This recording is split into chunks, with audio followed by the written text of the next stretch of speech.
Muy buenas noches, soñadores de la historia. Bienvenidos a este rincón donde los susurros del pasado se cuelan entre las sábanas y convierten el descanso en una puerta hacia los misterios más insólitos del tiempo. Hoy, antes de que Morfeo los envuelva con su manto, les traigo una historia que no solo les pondrá los pelos de punta, sino que también les hará cuestionarse hasta qué punto el poder puede retorcer no solo el alma, sino también el cuerpo. Antes de sumergirnos en esta trama de deformidades físicas, traiciones palaciegas y una maldición que parece sacada de una tragedia griega, los invito a dejar un like si disfrutan de estos relatos que mezclan el insomnio con la historia. Y si todavía no están suscritos, ¿qué están esperando? Este canal es el lugar donde los secretos del pasado no se callan, se cuentan. Bajito pero se cuentan. Y ahora sí, cierren los ojos, pero no del todo. Afinen los oídos, porque esta noche conoceremos al rey que desafió a la naturaleza, al destino, y perdió. Su nombre, Fernando VII de Borbón, un hombre que llegó al trono de España deformado, en todos los sentidos posibles, mucho antes de que Fernando VII fuera llamado el Rey Felón. Antes de que los libros lo tildaran de traidor o cobarde, ya había una sombra sobre su cuna. Nació el 14 de octubre de 1784 en el Escorial, bajo el signo de una dinastía marcada por una obsesión insaciable: la pureza de sangre. Los Borbones, como otras casas reales europeas, se casaban entre primos, tíos y sobrinas como si el amor fuera una ecuación de herencia. Pero el precio de tanta consanguinidad no tardó en manifestarse. Fernando llegó al mundo con una constitución física extraña.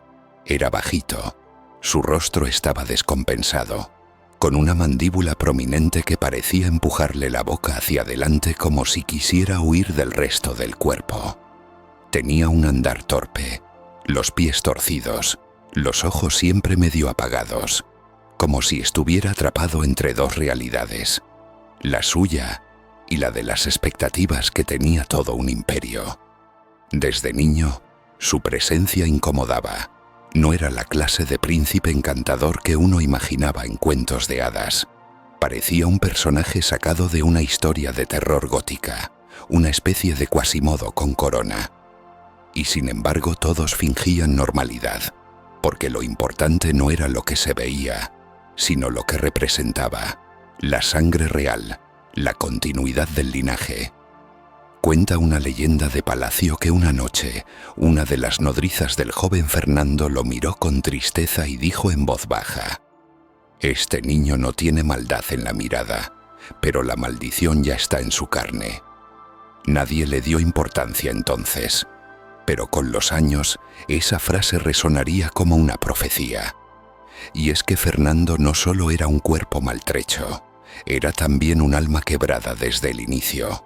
Educado en la desconfianza, criado entre aduladores y enemigos disfrazados de maestros, aprendió desde temprano que en la corte la verdad era el veneno más peligroso. Su madre, María Luisa de Parma, lo despreciaba abiertamente. Su padre, el rey Carlos IV, era más bien una sombra que gobernaba a través de su favorito, Manuel Godoy. Para Fernando todo era traición antes de conocer siquiera el significado de la palabra lealtad. Pero había algo más oscuro aún, algo que se escondía en los retratos, en los informes médicos, en los susurros de los sirvientes. Algo que la historia oficial rara vez menciona con claridad. Fernando VII sufría de lo que hoy podríamos llamar múltiples deformidades físicas heredadas. Su rostro, de perfil grotesco, era la viva imagen del deterioro genético.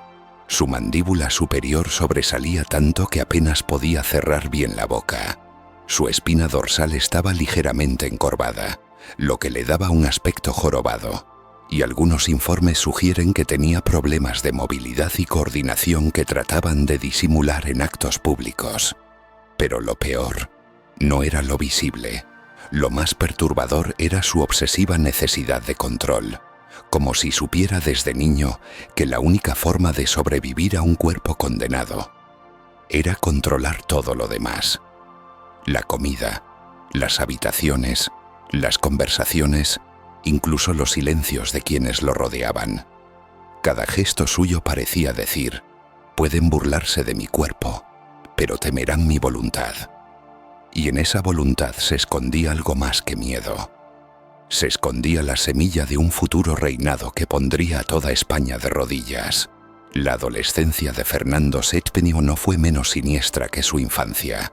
Creció entre los muros fríos del Palacio Real, donde el oro brillaba más que el afecto, y los ecos de los pasillos traían más intrigas que ternura. La corte era un tablero de ajedrez en el que todos querían jugar, pero él, con su cuerpo torcido y su mente ya endurecida por el rechazo, era una pieza incómoda. Ni peón, ni rey. Algo intermedio, algo que molestaba por existir. Su madre, María Luisa de Parma, lo miraba como se mira a un animal enfermo que uno no quiere sacrificar por piedad, pero tampoco cuidar. Algunos cronistas de la época afirman que ella llegó a decir: Dios nos lo ha mandado así por nuestros pecados, refiriéndose a su hijo. Lo decía en voz baja, claro, pero en palacio las paredes no solo escuchan, también murmuran, y en esos murmullos Fernando se formó.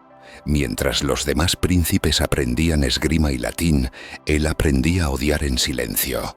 Observaba, calculaba y anotaba mentalmente cada ofensa, cada gesto de desprecio, cada palabra no dicha. Era un joven ya viejo por dentro, marchito antes de tiempo, y eso, lejos de debilitarlo, lo fue volviendo más frío, más resistente, como una rama torcida que, aunque no crece recta, se niega a quebrarse. La figura que más aborrecía era sin duda Manuel Godoy, el príncipe de la paz, favorito de su madre y verdadero poder tras el trono de su padre. Godoy era alto, apuesto, seductor, justo lo contrario a Fernando.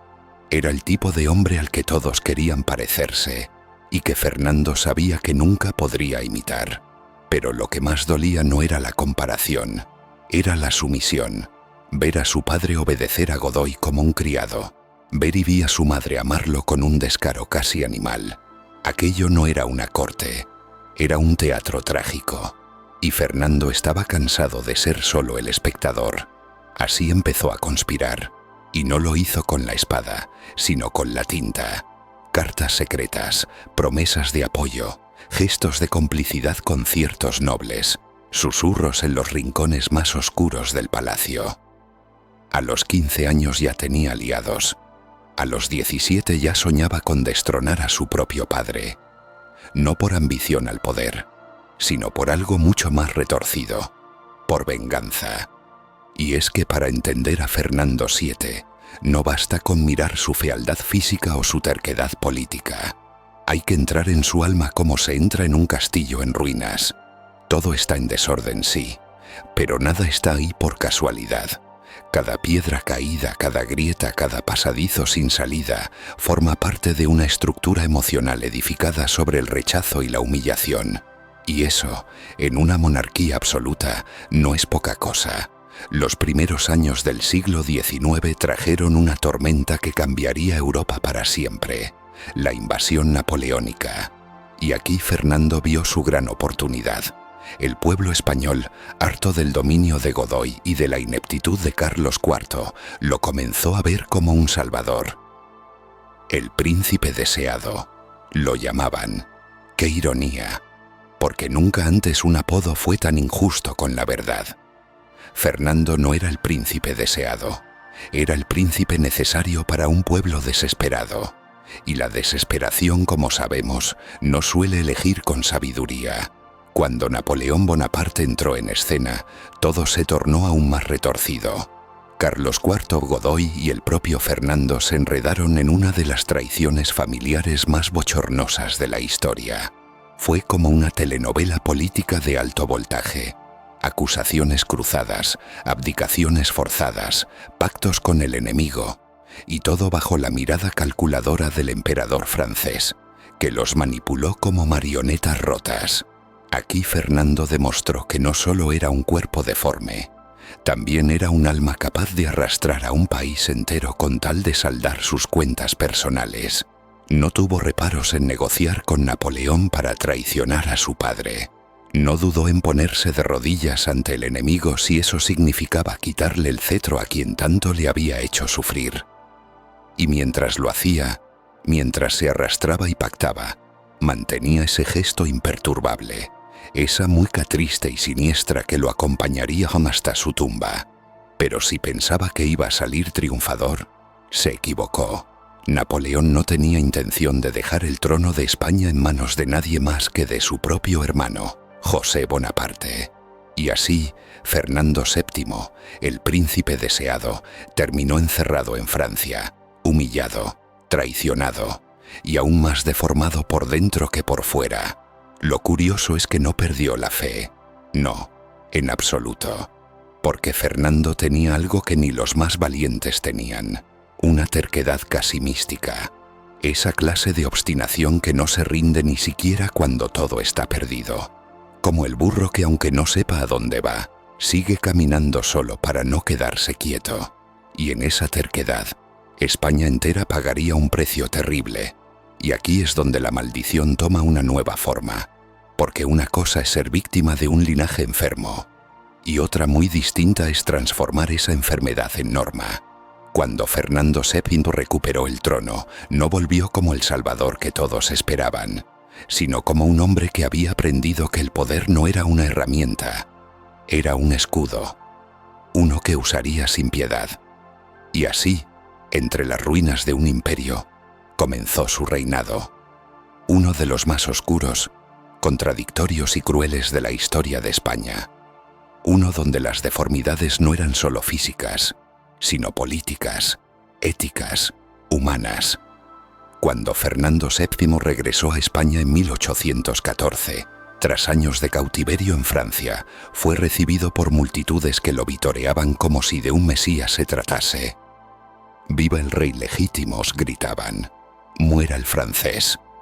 Era como si el país entero estuviera dispuesto a olvidar quién era realmente ese hombre torvo, de andar desequilibrado y rostro apagado. Querían creer que había cambiado, que el dolor del exilio lo había hecho más sabio, que por fin, después de tanta guerra, llegaba la paz. Pero no sabían que lo que venía no era la paz, era la venganza. Y Fernando, por supuesto, no decepcionó. A los pocos días de pisar suelo español, hizo lo impensable. Abolió la Constitución de 1812, una de las más avanzadas de su tiempo, redactada por las Cortes de Cádiz mientras él estaba ausente. Su excusa: que los pueblos no necesitan libertades cuando tienen un buen rey, y según él, nadie mejor que él para definir lo que era bueno. Fue como si el reloj retrocediera de golpe. Volvimos a la Inquisición, a la censura, a los juicios secretos, a la delación como virtud, a la muerte como castigo por pensar. Los liberales, aquellos que habían creído que el regreso de Fernando sería una vuelta a la razón, fueron perseguidos con saña, fusilados, encarcelados, exiliados. Algunos decían que en vez de un rey, España había recibido un castigo divino. Otros, que lo que reinaba no era un hombre, sino una maldición viva. Y es aquí donde la figura de Fernando VII alcanza su dimensión más trágica. Porque si en su juventud fue un monstruo gestado por la corte, en su madurez se convirtió en el arquitecto de su propio infierno. Un infierno que tenía forma de despacho, de firma seca en un papel de muerte, de noches en que los gritos salían de los calabozos, mientras el rey cenaba en silencio, con la mirada perdida en las velas. A veces, mientras firmaba sentencias, pedía que no se interrumpiera la música de cámara en palacio, como si un minué barroco pudiera disimular el olor a sangre, como si la armonía de los violines pudiera calmar a los fantasmas que empezaban a rodearlo. Porque sí, Fernando era un hombre perseguido por espectros. Se decía que hablaba solo en los pasillos, que veía sombras donde no las había, que a veces se encerraba horas en su cuarto, sin comer, sin dormir, murmurando nombres que ya habían muerto. Uno de ellos, según los sirvientes, era el de su madre. ¿Culpa? ¿Delirio? ¿O tal vez un castigo más? Nadie lo sabía con certeza, pero lo cierto es que su salud física comenzó a deteriorarse aún más. Su espalda encorvada se acentuó. Su caminar se volvió más pesado, como si llevara el peso de todas sus decisiones sobre los hombros. Le temblaban las manos, se le caía la comida de la boca. Los médicos reales lo llamaban agotamiento nervioso, pero los criados decían que era otra cosa, que lo estaba devorando algo desde dentro, algo más viejo que la locura, más profundo que la culpa, una palabra que nadie se atrevía a decir, pero que todos sentían: maldición. Y como toda buena maldición, también alcanzaba a los que estaban cerca, porque si el cuerpo de Fernando estaba roto, su alma era aún más contagiosa. No tuvo hijos varones, lo cual para un monarca era casi una sentencia de inestabilidad. Y lo intentó. Vaya si lo intentó. Se casó varias veces, una de ellas con una joven sobrina, apenas una adolescente. Algunos dicen que era tan débil físicamente que ni siquiera podía consumar los matrimonios. Otros que sí lo hacía, pero con tanta violencia que dejaba a sus esposas traumatizadas.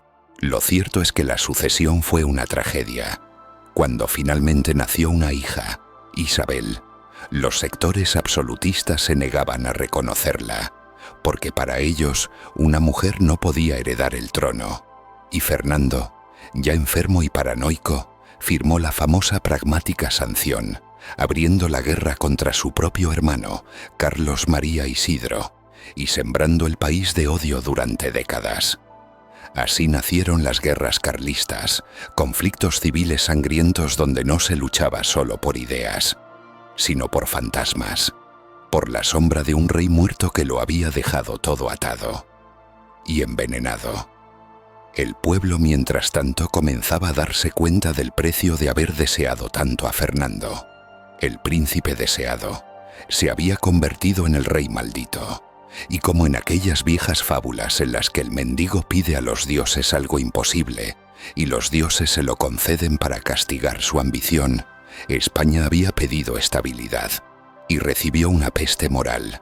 Y aún así, hay algo que sigue intrigando a los historiadores. Algo que más allá de sus crímenes despierta una extraña compasión. Fernando VII fue probablemente un hombre que nunca tuvo elección. Desde el momento en que nació, con los genes cruzados, el cuerpo doblado y el alma envenenada por el poder, su destino ya estaba marcado, como si Dios lo hubiera creado no para reinar, sino para recordarnos lo que pasa cuando se olvida la humanidad en nombre del trono. Una figura bíblica, si se quiere, como Saúl, el primer rey de Israel, elegido pero consumido por la envidia y la desobediencia, como Judas, atrapado en una profecía que no supo rechazar, como tantos personajes de tragedia que no son ni héroes ni villanos, sino instrumentos de algo más grande, algo más oscuro. Y mientras España ardía en guerras civiles, mientras las familias se rompían por bandos políticos, mientras las libertades eran un recuerdo y la traición una moneda corriente, Fernando VII se iba apagando, lento, doloroso, como una vela que arde por dentro antes de consumirse por fuera. Pero su sombra no se fue nunca. Fernando VII murió el 29 de septiembre de 1833, a los 48 años. Lo enterraron con honores, como corresponde a un rey. El cortejo fue solemne, silencioso, largo. El pueblo observaba en silencio, pero no todos rezaban. Algunos contenían una sonrisa amarga, no por alivio, sino porque sabían que, aunque el rey estuviera muerto, sus decisiones iban a seguir matando por generaciones. Esa es la diferencia entre un tirano y un maldito. El tirano impone con fuerza, el maldito marca la historia con su veneno, como si cada palabra firmada, cada decreto impuesto, cada traición ejecutada, hubiese sido una semilla de caos cuidadosamente plantada, y la cosecha no tardó en brotar. La muerte de Fernando VII desató una tormenta política y social que arrastró a España a décadas de inestabilidad. Su hija Isabel II fue coronada reina siendo apenas una niña, lo cual generó desconfianza, conspiraciones y una guerra civil. Los carlistas, seguidores de su hermano Carlos, se levantaron en armas. No era solo una disputa por la sucesión, era la prolongación de la maldición del rey muerto. Era la venganza de un linaje enfrentado con sí mismo. España, una vez más, se convertía en un tablero de odio heredado. Pero lo más escalofriante fue ver cómo el estilo de Fernando, esa forma suya de gobernar desde el miedo, desde el rencor, desde la negación de todo lo que huele a libertad, no murió con él. Al contrario, fue absorbido por muchos que vinieron después. Caudillos, generales, políticos y hasta reyes que sin decirlo copiaron su molde. Desconfiar de todos, traicionar antes de ser traicionado, usar el poder no para servir, sino para castigar. Su retrato seguía colgado en los salones reales y había algo perturbador en esa pintura. Su gesto rígido, casi impasible, con una mirada vacía que parecía seguirte desde cualquier ángulo del salón. Cuentan que algunos criados del palacio, años después de su muerte, afirmaban escuchar pasos pesados durante la madrugada, como si alguien caminara con dificultad por los pasillos, como si un cuerpo deforme todavía buscara su trono. Y así, en el imaginario colectivo, Fernando VII dejó de ser solo un personaje histórico para convertirse en una especie de símbolo del fracaso, una advertencia, una cicatriz con corona. Hay una frase que con el tiempo empezó a repetirse entre los más viejos. Cuando España olvida a Fernando, vuelve a cometer sus errores. No es una amenaza, es una experiencia, porque sus políticas represivas no se quedaron en el siglo XIX. Cada vez que se recorta una libertad, cada vez que se manipula una constitución, cada vez que se convierte al adversario político en enemigo, cada vez que se gobierna desde la venganza, Fernando sonríe desde la historia, no como inspiración, sino como recordatorio. A veces, la historia no es una línea recta, a veces es un círculo vicioso, como un carrusel roto que gira sobre los mismos errores. Y Fernando VII fue el arquitecto de ese círculo. Pero la tragedia va más allá del poder. También está en su vida personal, porque ni siquiera en su familia logró sembrar amor. Su hija Isabel creció en un ambiente lleno de intrigas, como él. También fue manipulada, usada, traicionada. Repitió muchos de los errores de su padre, tal vez sin saberlo, tal vez como un destino inevitable, como si su herencia no fuera la corona, sino el vacío, el mismo que él sintió desde niño. Y así, generación tras generación, España fue arrastrando no solo un problema político, sino una herida emocional, algo no resuelto, algo que duele pero que nadie se atreve a mirar del todo. Es como cuando en una familia hay un secreto que todos conocen pero nadie dice. Está ahí, en la mesa, en las fotos antiguas, en los gestos heredados, y todos fingen que no pasa nada, pero pasa, siempre pasa. Y si no se rompe el silencio, la maldición continúa, y es aquí donde volvemos al presente. Porque Fernando VII puede haber muerto hace casi 2 siglos, pero realmente ha desaparecido. ¿O acaso viven ciertas actitudes de nuestros líderes? En la rigidez del poder, en la negación del diálogo, en la arrogancia del mando absoluto. A veces no hace falta que vuelva el cuerpo para que regrese la sombra. Y lo más perturbador de todo es que hay quienes todavía lo admiran. Sí, a pesar de todo, a pesar de las ejecuciones, las traiciones, los retrocesos, la ruina que dejó, hay quienes aún dicen, al menos él mantenía el orden. Esa frase, tan peligrosa como tentadora, revela lo más profundo de la maldición. No solo destruyó el futuro, también distorsionó el pasado, porque cuando olvidamos lo que hizo un rey como Fernando VII, cuando relativizamos su crueldad, Cuando lo miramos con nostalgia, estamos alimentando el fuego que él mismo encendió. Estamos jugando con cenizas que aún arden. Y esa es quizás la lección más dura de su historia. Que no se trata solo de recordar a un rey feo, enfermo y déspota. Se trata de entender cómo, a través de un solo hombre, un país entero puede aprender a vivir entre sombras sin darse cuenta. Y lo peor es que todavía no hemos llegado al fondo. No hay tirano sin altar, y Fernando VII lo sabía. Por eso, cuando regresó al trono, una de sus primeras jugadas fue aliarse con la institución más poderosa después de la corona, la Iglesia. Pero no era una alianza de fe, era una transacción, una mutua conveniencia. Él necesitaba autoridad moral, ellos necesitaban recuperar su viejo poder, y lo consiguieron. El inquisidor que duerme nunca muere del todo. Durante su reinado no se reactivó formalmente la Santa Inquisición, pero su espíritu volvió a las calles.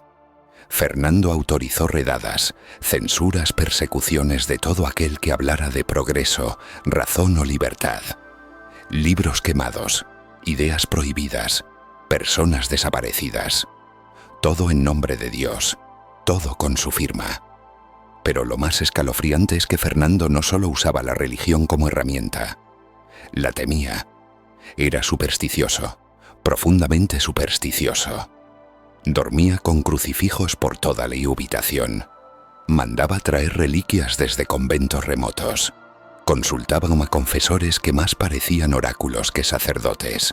Una vez, según los relatos de su círculo más íntimo, llegó a suspender una sesión del Consejo de Estado porque un cuervo se posó en la ventana del palacio. Aseguró que era un mal presagio, y durante días no salió de su habitación. Se cuenta también que prohibió construir un ala del Palacio Real porque allí, según una vidente que solía visitar en secreto, habitaba el aliento de los reyes muertos. No era locura, era miedo. El mismo miedo que sienten los que saben que lo que han hecho no será perdonado, ni por los hombres, ni por los cielos. Muchos testimonios de criados y cortesanos mencionan cómo, en los últimos años, el rey hablaba dormido, pero no en susurros. Gritaba, y los nombres que repetía no eran los de sus enemigos políticos, ni siquiera los de su familia. Eran nombres de personas comunes, soldados, imprenteros, mujeres, intelectuales, gente que había muerto por sus órdenes.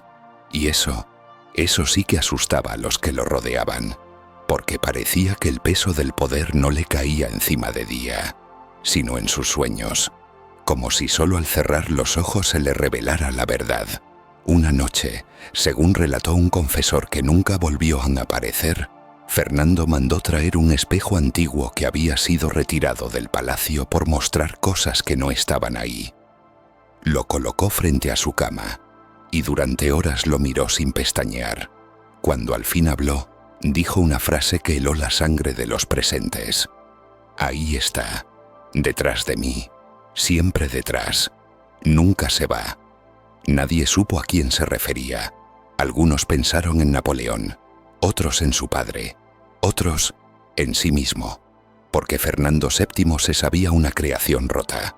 Un producto mal ensamblado entre el linaje degenerado de los Borbones y la educación del miedo. Y como toda criatura que se descubre fallida, su obsesión era el control. Necesitaba que todo estuviera bajo su poder. La ley, la opinión, el tiempo, incluso la muerte. De hecho, su muerte fue planeada al detalle.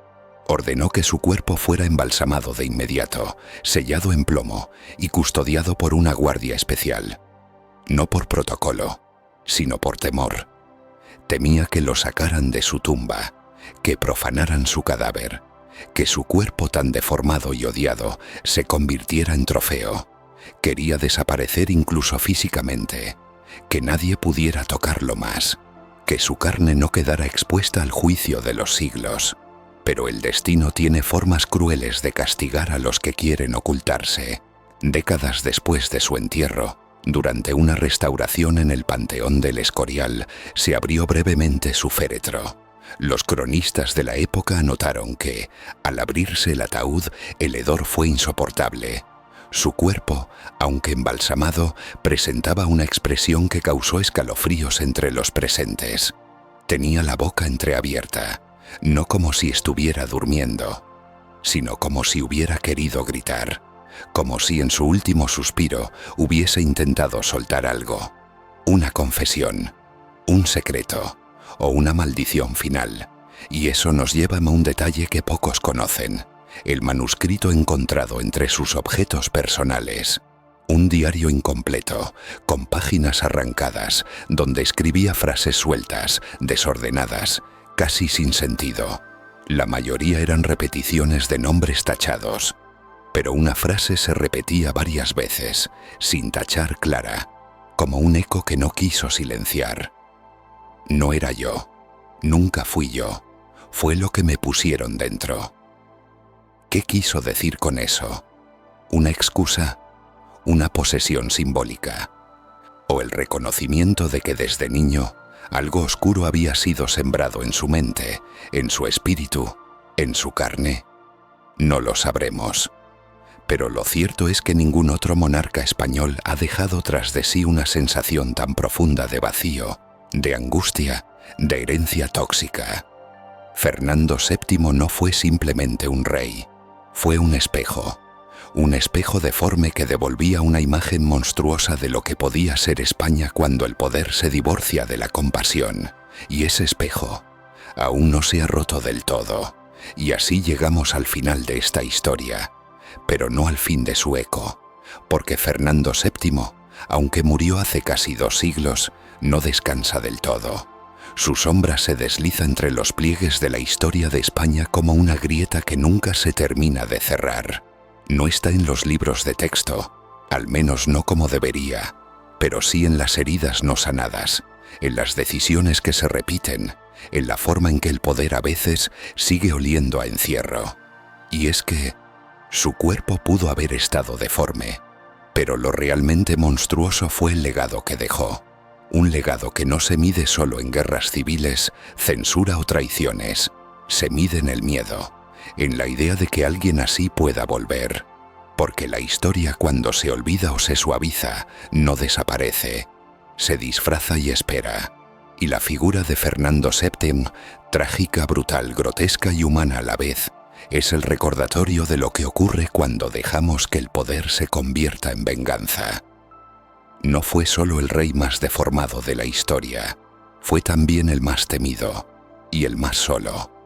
Vivió aferrado a su trono como un náufrago a una tabla podrida, pensando que gobernar era castigar, que reinar era vigilar, que ser amado era un lujo que no podía permitirse, y en ese encierro mental dejó sembrada su mayor maldición, la de un país que no supo sanar a tiempo, porque nunca se atrevió a mirar de frente al monstruo que había creado. Pero aquí lo hemos hecho. Hoy lo has escuchado. Has sentido lo que muchos no se atreven a contar. Y si estás aquí, es porque tú no eres como los demás. Tú no solo quieres dormir, quieres soñar. Y para soñar con libertad, primero hay que conocer nuestras pesadillas. Y esta, amigo o amiga del otro lado de la pantalla, ha sido una de las más profundas. Si esta historia te hizo sentir algo, inquietud, curiosidad, incluso rabia, entonces ya eres parte de esta comunidad. Una comunidad que no se conforma con cuentos de hadas, sino que se atreve a caminar por los pasillos oscuros de la historia para entender lo que somos y lo que podríamos ser. Así que no te vayas sin dejar tu huella. Dale like a este video, suscríbete al canal y activa la campanita para no perderte las próximas historias, porque aquí no solo contamos lo que fue, contamos lo que pudo ser y lo que tal vez aún sigue siendo. Buenas noches. Si puedes dormir después de esto, nos vemos en la próxima historia.